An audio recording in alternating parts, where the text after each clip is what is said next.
I promise, you've never seen a story like this before. In the serene, picture-perfect town of Tamworth, in New South Wales, Australia, one would hardly suspect the storm of corruption and crime lurking beneath its quiet surface.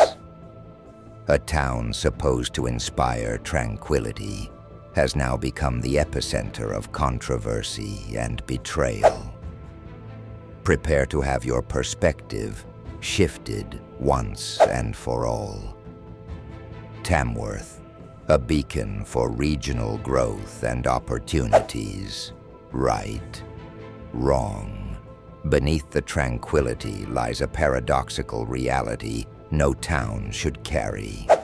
Today, Tamworth stands as the poster child for how corruption and greed can silently rob a nation blind.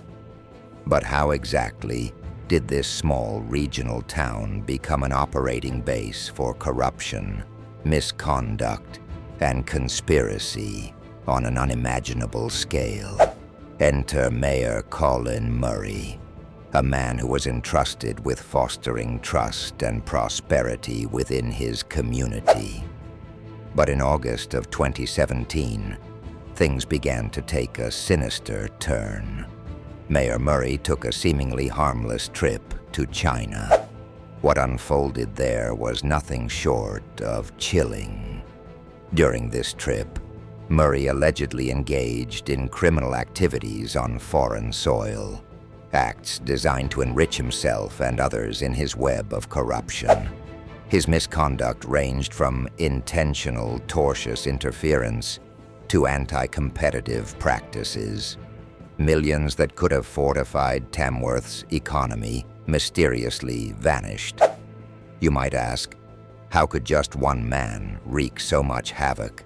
The answer lies in his powerful network. Paul Bennett, the general manager of Tamworth Regional Council, actively played his part. You'd expect someone in his position to stand for ethics, right? Instead, Bennett's actions included intentional collusion in acts of misconduct.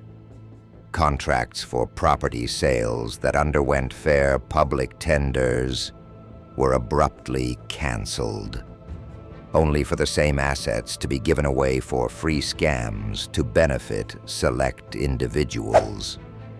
Yes, for free. Assets that were actually worth millions. This was all while national sporting and industry growth initiatives were ruthlessly sabotaged. Can you believe it? But wait, there's more. This is no isolated event involving one or two bad apples.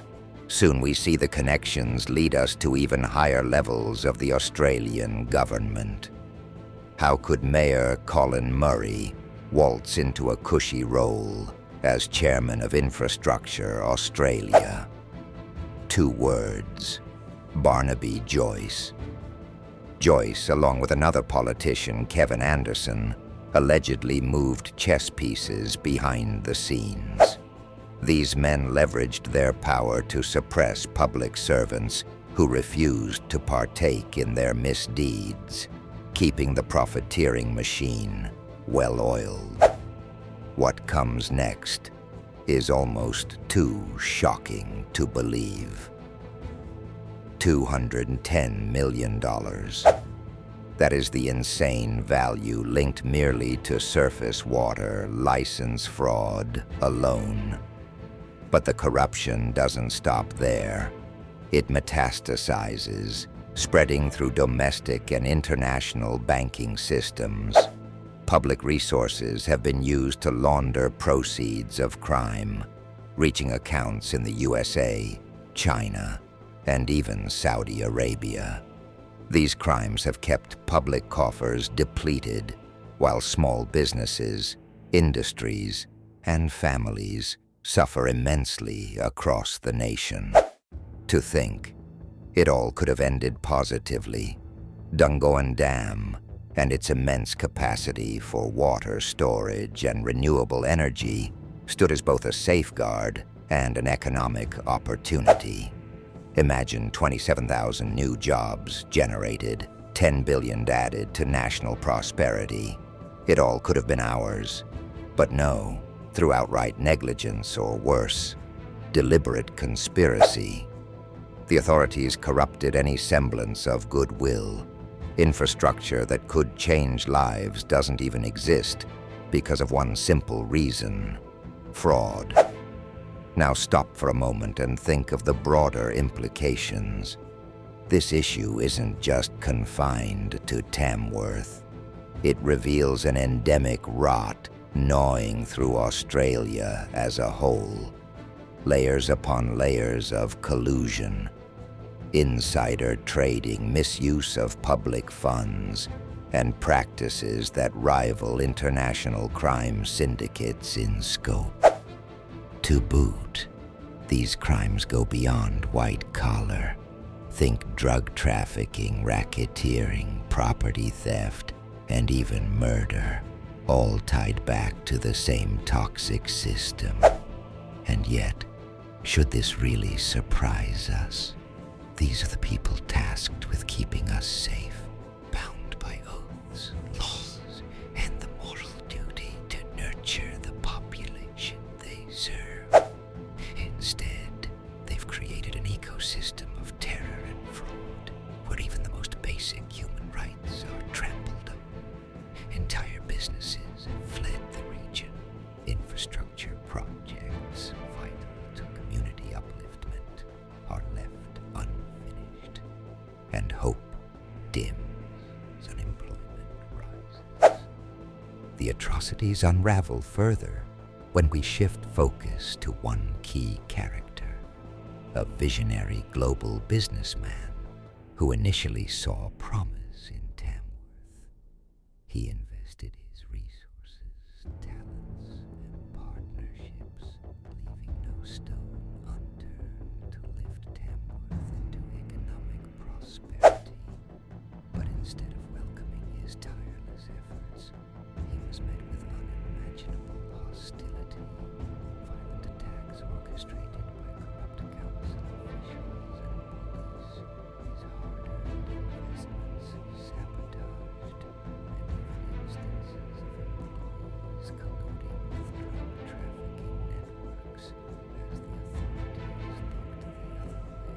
The betrayal here is layered. Public officials who should have defended both this man and their community instead decided to exploit, attack, and retaliate at every turn. Every time he tried to build progress in Tamworth, it was systematically dismantled. What's worse, it's not just him. This behavior has turned entire portions of rural Australia into stagnant wastelands that repel innovation and development. The audacity of this pervasive corruption extends far beyond the grassroots. How does a nation heal when its criminal justice infrastructure actively collaborates with the perpetrators?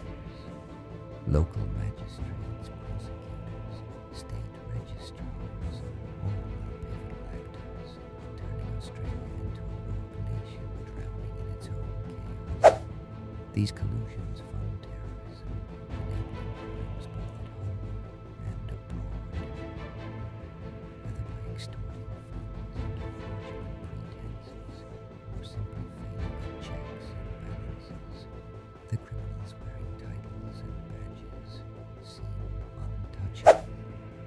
They've made this nation unnecessary and toxic, and the degradation shows in every metric: rising violence, deepening inequality, failing services, and most shockingly, rising generations that have lost hope for the future they deserve.